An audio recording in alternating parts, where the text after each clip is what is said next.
नमस्कार दोस्तों, मैं हूं सीमा बुरा। दोस्तों, आज हम आपको 21 दिनों की योगा सीरीज में वज्रासन और वज्रासन समूह के कुछ लाभकारी अभ्यास बताएंगे। वज्रासन और वज्रासन समूह के यह अभ्यास बहुत ही सरल और प्रभावशाली हैं। जो लोग योग में बिगनर्स हैं और कठिन योगाभ्यास नहीं कर सकते हैं, वह यह वज्रासन और वज्रासन समूह को बहुत ही आसानी से और एक आरामदायक स्थिति में प्रैक्टिस कर सकते हैं। इन अभ्यासों को करने से हमारे डाइजेशन से जुड़े सभी विकार दूर होते हैं और यह अभ्यास हमारे शरीर की फ्लेक्सिबिलिटी को बढ़ाने के लिए भी काफी लाभकारी है। आइए देखते हैं कि इन अभ्यासों को कैसे प्रैक्टिस किया जाता है। दोस्तों, वज्रासन और वज्रासन समूह के अभ्यासों में सबसे पहला अभ्यास हम करेंगे वज्रासना। इसे डायमंड पोज भी कहते हैं। इस अभ्यास को करने से हमारा शरीर वज्र की भांति मजबूत बनता है। सबसे पहले आपने ऐसे ही दंडासना की पोजीशन पर ऐसे कमर गर्दन बिल्कुल सीधी करते हुए बैठ जाते हैं। दोस्तों, जब भी आप बैठकर अभ्यासों को प्रैक्टिस करें तो आपने ऐसे दंडासना पर बैठकर अभ्यासों को प्रैक्टिस करना होता है। फिर इसके बाद आपने अपने राइट पैर को ऐसे घुटने से ऐसे मोड़ लेते हैं और दूसरे पैर को भी ऐसे घुटने से ऐसे मोड़ लेते हैं। ऐसे आपके पैर के अंगूठे एक दूसरे को स्पर्श कर रहे हैं और आपने दोनों हील के बीच में ऐसे बैठ जाना है और अपने दोनों हाथों को ऐसे अपने घुटनों के ऊपर ऐसे रख लेते हैं, या फिर अपने दोनों हाथों को ज्ञान मुद्रा, वायु मुद्रा, ध्यान की कोई भी मुद्रा बनाकर अपने घुटनों के ऊपर ऐसे रख लेते हैं और अपनी दोनों आंखों को सहजता से बंद करते हुए अपना समस्त ध्यान अपने श्वासों के आवागमन पर रखते हुए इस वज्रासना को आप नियमित 10 से 15 मिनट प्रैक्टिस कर सकते हैं। दोस्तों, यह एक ऐसा अभ्यास है जिसे आप खाना खाने के तुरंत बाद या किसी भी समय प्रैक्टिस कर सकते हैं। इस अभ्यास को करने से हमारे डाइजेशन से जुड़े सभी विकार दूर होते हैं। जब आप वज्रासना में एक आरामदायक स्थिति में बैठ लेते हो तो इसी में अब हम नेक्स्ट अभ्यास करेंगे मंडूकासना। ऐसे ही आपने कमर गर्दन बिल्कुल सीधी करते हुए ऐसे बैठ जाते हैं और फिर अपने दोनों हाथों की ऐसे मुट्ठी बांध लेते हैं। अंगूठा अंदर की तरफ रहेगा और ऐसे मुट्ठी के बीच वाले छिद्र को ऐसे अपने नाभि केंद्र के पास ऐसे रख लेते हैं। ऐसे अपने पेट को अंदर की तरफ पिचका लेते हैं। लंबी गहरी श्वास अंदर भरते हैं और श्वास छोड़ते हुए ऐसे धीरे धीरे ऐसे आगे को झुक जाते हैं और ऐसे सीधे देखते हैं। कम से कम 2 मिनट तक इस मंडूकासना की पोजीशन पर रहते हैं।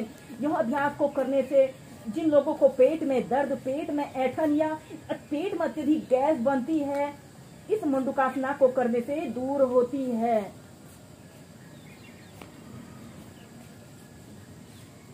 श्वास को रोककर रखें या फिर नॉर्मल ब्रीदिंग और श्वास अंदर भरते हुए सीधे। हम नेक्स्ट अभ्यास करेंगे मर्जारी आसन।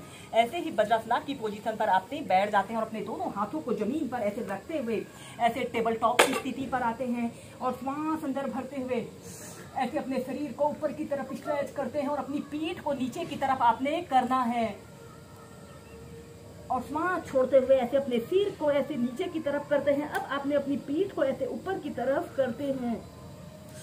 श्वास अंदर भरते हुए ऊपर और श्वास छोड़ते हुए ऐसे अपने सिर को नीचे की तरफ करते हैं। ऐसे ही इस मर्जारी आसन को आप 8 से 10 बार लंबे गहरे श्वास प्रश्वास के साथ कीजिए। दोस्तों, अगर आप इस अभ्यास को सुबह उठकर अपने बिस्तर पर ऐसे ही एक आरामदायक स्थिति में प्रैक्टिस करते हैं तो यह अभ्यास हमारे शरीर से आलस्य को दूर कर हमारे शरीर को एक्टिव और एनर्जेटिक बनाता है और यह अभ्यास हमारे शरीर को नियमित क्रिया के लिए अधिक स्टेमिना प्रदान करता है, जिससे कि हम अधिक सक्रिय होकर कार्य करने लगते हैं।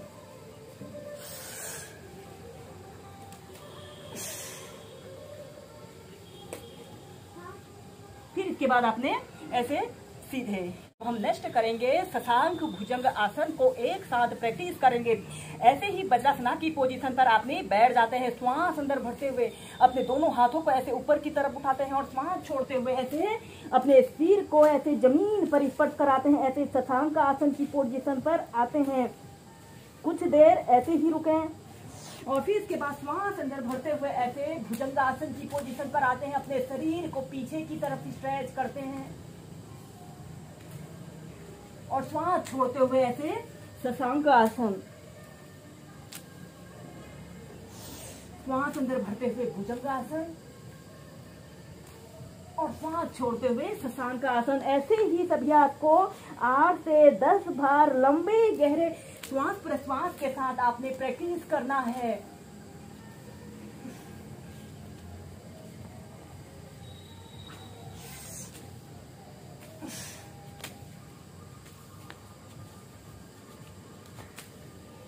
नेक्स्ट करेंगे भद्रासना।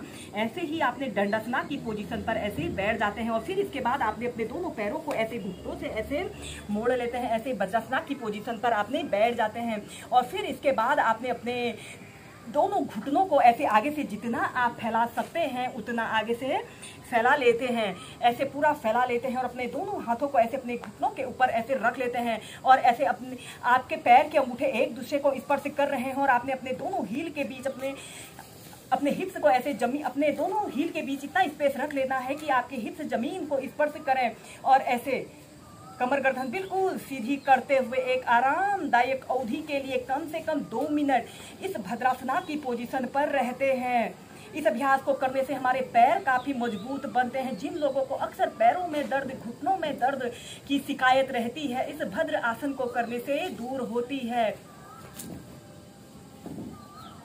और फिर ऐसे अपने दोनों घुटनों को ऐसे आपस में मिला लेते हैं। एक बार इस अभ्यास को अब हम आपको पीछे से करके दिखाएंगे। सबसे पहले आपने ऐसे ही वज्रासना की पोजीशन पर ऐसे बैठ जाते हैं। आपके पैर के अंगूठे एक दूसरे को स्पर्श कर रहे हैं और आपने अपने दोनों हील के बीच में ऐसे बैठ जाते हैं और फिर आपने अपने दोनों घुटनों को आगे से जितना आप फैला सकते, आपके पैर के अंगूठे एक दूसरे को स्पर्श कर रहे हैं और आपने अपने हिप्स को जमीन पर ऐसे दोनों हील के बीच में इतना स्पेस कर लेना है कि आपके हिप्स जमीन को स्पर्श कर जाएं और अपने दोनों हाथों को ऐसे अपने घुटनों के ऊपर रखते हुए एक आरामदायक अवधि के लिए फिर ऐसे सीधे। इसके बाद हम करेंगे सुप्त वज्रासना। सबसे पहले आपने ऐसे वज्रासना की पोजीशन पर ऐसे बैठ जाते हैं और फिर आपने ऐसे अपने दोनों कोहनियों को जमीन पर ऐसे रखते हुए ऐसे अपने सिर को ऐसे जमीन पर स्पर्श करा लेते हैं और आपके घुटने ऐसे जमीन को स्पर्श कर रहे हैं और अपने दोनों हाथों को ऐसे अपने नाभि केंद्र के पास ऐसे रख लेते हैं और एक आरामदायक अवधि के लिए कम से कम 2 मिनट ऐसे ही सुप्त वज्रासना यानी सोए हुए वज्रासन की पोजीशन पर रहते हैं। फिर जब आप ऐसे ही इस अभ्यास को एक आरामदायक स्थिति में प्रैक्टिस कर लेते हो तो इस अभ्यास के थोड़ा एडवांस पोज को करने के लिए आपने अपने दोनों हाथों को ऐसे अपने कंधों के पास ऐसे रख लेते हैं और अपने सिर के बीच वाले हिस्से को ऐसे जमीन पर स्पर्श करा लेते हैं और अपने दोनों हाथों को ऐसे नाभि केंद्र के पास रख लीजिए और फिर सीधे। ऐसे ही इस अभ्यास को आप नियमित 2 से 3 मिनट या 2 से 3 बार प्रैक्टिस कीजिए।